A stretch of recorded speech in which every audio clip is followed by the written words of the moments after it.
السلام علیکم ورحمۃ اللہ وبرکاتہ۔ میں محمد زاہد امینی، جنرل سیکریٹری جمعیت علماء ضلع نوح میوات، خادم جامع مسجد قصبہ گھاسیڑا، آپ سے مخاطب ہوں۔ امید ہے آپ بخیر ہوں گے۔ تو میرے بھائیوں، چونکہ ابھی چند دنوں کے بعد میں ہمارا ایک بہت ہی اہم اور مذہبی تہوار عید قرباں یعنی بقرعید اپنی ساری خیر خوبیوں کے ساتھ آ رہا ہے الحمدللہ۔ تو اس سلسلے میں مجھے آپ حضرات سے کچھ عرض کرنا ہے۔ دیکھیے، ہمارا مذہب اسلام امن و شانتی کا پیغام دیتا ہے، اور اس کی بنیاد ہی امن و سلامتی پر رکھی گئی۔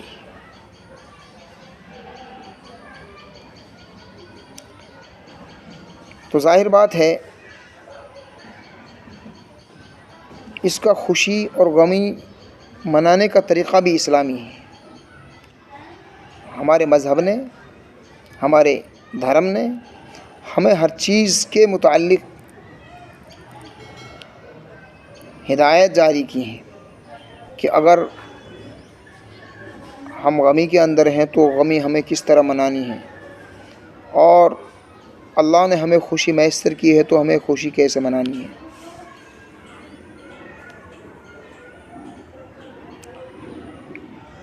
تو اسی طریقے سے یہ تہوار ہر سال آتے ہیں اور امن و سلامتی کا پیغام لے کر آتے ہیں، محبتوں کا پیغام لے کر کے آتے ہیں، بھائی چارے کا پیغام لے کر کے آتے ہیں۔ اس لیے ہمیں ان کے پیغامات کو سمجھنا ہے اور اس پر عمل پیرا ہونا ہے۔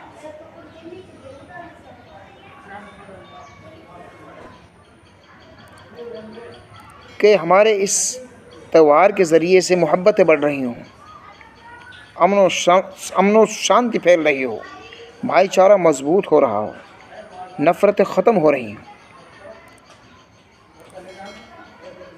ہر آدمی یہ کوشش کرے کہ میرے کسی عمل سے، میرے کسی فعل سے کسی کو کوئی تکلیف نہ پہنچے، کسی کے جذبات کو کوئی ٹھیس نہ پہنچے۔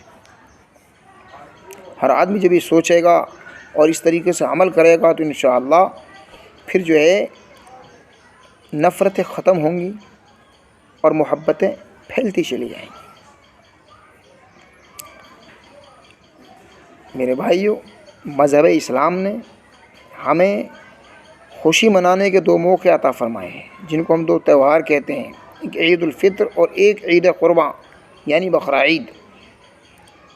عید الفطر ظاہر ہے رمضان المبارک کے ہم روزہ رکھتے ہیں، اس میں تراویح پڑھتے ہیں، اعتکاف کرتے ہیں، شب قدر میں عبادات کرتے ہیں۔ تو ان سب عبادات کی خوشی میں ہمیں عید الفطر عطا فرمائی گئی، اور عید الاضحیٰ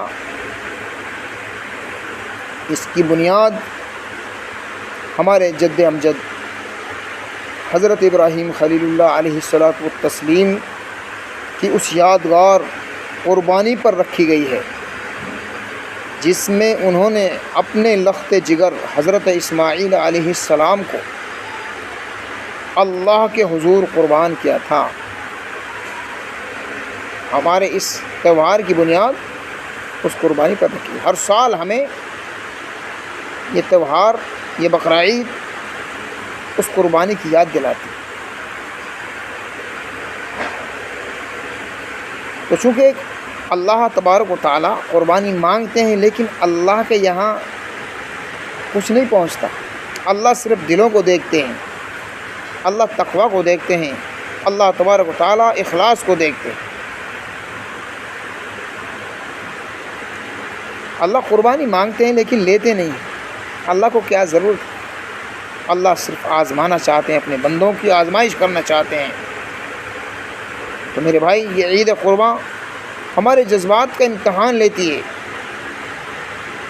کہ ہم اللہ کے لیے قربان کرنے، اپنے آپ کو قربان کرنے کا، اپنے مال کے قربان کرنے کے کتنے جذبات رکھتے ہیں، کتنا جذبہ ہمارے اندر ہے۔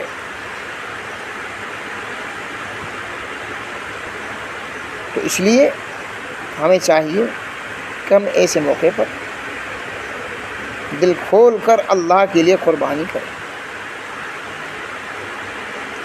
تو چونکہ ہر عاقل بالغ مرد عورت پر جو صاحب نصاب ہو، قربانی کرنا واجب ہے، قربانی کرنا واجب ہے، صرف ثواب کی چیز نہیں ہے۔ ہم سمجھتے ہیں کہ بھائی جیسے نوافل ہوتی ہے کہ بھائی پڑھ لی نفل تو ثواب مل گیا اور نہیں پڑھی تو کچھ نہیں ہوا، ایسے ہی عام طور پہ لوگ سمجھتے ہیں قربانی کر لی تو ثواب مل گیا اور نہیں ملی تو کوئی کچھ بات نہیں ہے۔ نہیں، ایسا نہیں ہے میرے بھائی، یہ واجب ہے، ضروری ہے، نہ کرنے پر گناہ گار ہوگا، ہمارے ذمہ واجب رہے گا، اس لیے ہم دل کھول کر قربانی کریں۔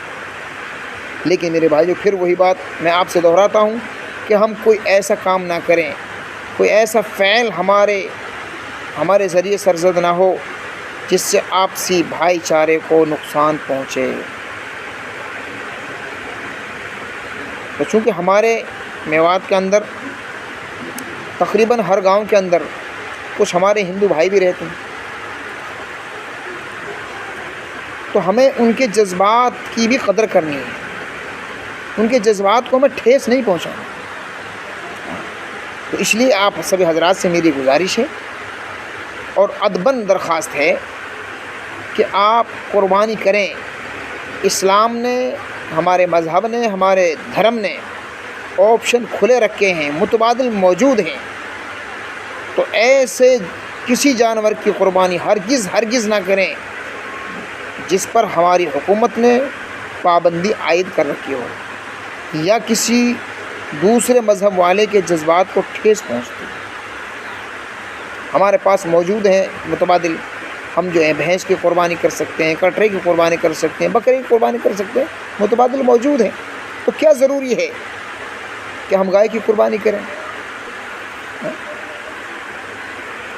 ایسا نہیں ہے کہ اسلام نے ہمیں اس کا حکم دیا ہو کہ فلاں مخصوص جانور کی اگر قربانی کرو گے تو قربانی ہوگی ورنہ فریضہ ادا نہیں ہوگا، ایسا ہرگز نہیں ہے۔ اگر کچھ سمجھتا ہے تو اس کی غلط فہمی ہے، اور پھر جس چیز سے امن و شانتی بھنگ ہوتی ہو، آپسی بھائی چارہ ٹوٹتا ہو، ہم ایسا کام کیوں کریں؟ ہم بالکل ہرگز ہم ایسے جانور کے قریب نہ جائیں اور نہ ہم کسی کو مشورہ دیں۔ میری تمام علماء کرام اور خاص طور سے ائمہ مساجد سے بھی گزارش ہے کہ وہ اپنے اپنے حلقہ عصر میں، اپنی اپنی مسجدوں میں اس کا اعلان کرائیں اور لوگوں کو سمجھائیں، متنبہ کریں کہ وہ ایسا کوئی کام نہ کریں جس سے ہمارا آپسی بھائی چارہ ختم ہو جائے اور نفرتوں کا بازار گرم ہو جائے۔ آپ جانتے ہیں ہمارا علاقہ میوات امن و شانتی کا پرتیک رہا ہے، لیکن کچھ دنوں سے کچھ لوگ، کچھ فرقہ پرست عناصر اور کچھ فتنہ پرور لوگ اس علاقہ میوات کو آگ کی بھٹی میں جھونکنا چاہتے ہیں۔ تو آپ ایسے لوگوں سے ہوشیار، آپ کیوں موقع دیتے ہیں؟ موقع تو ہم خود دیتے ہیں، اس لیے ایسا کوئی کام نہ کریں کہ ایسے لوگوں کو موقع ملے اور وہ نفرتوں کا بازار گرم کریں۔ نہیں، ہمیں نفرتوں کو ختم کرنا ہے، ہمیں محبتوں کو پھیلانا ہے۔ اس لیے میرے بھائیوں، اس پر ہم امر پیرا ہوں، عمل کریں اور اس بات کو چلائیں۔